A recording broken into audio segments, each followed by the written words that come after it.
ఐదు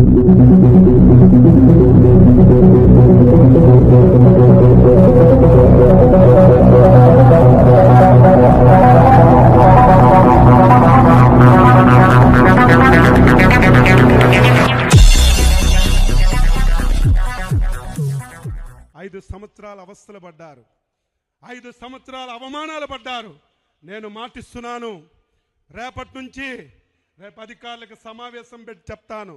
రేపటి నుంచి ప్రతి కార్యకర్త ఎస్ఐ దగ్గరికి వెళ్ళినా, ఎంఆర్ఓ దగ్గరికి వెళ్ళినా, ఎండిఓ దగ్గరికి వెళ్ళినా, ఏ ఆఫీస్కి వెళ్ళినా మీరు పసుపు బిల్ల పెట్టుకొని వెళ్ళండి.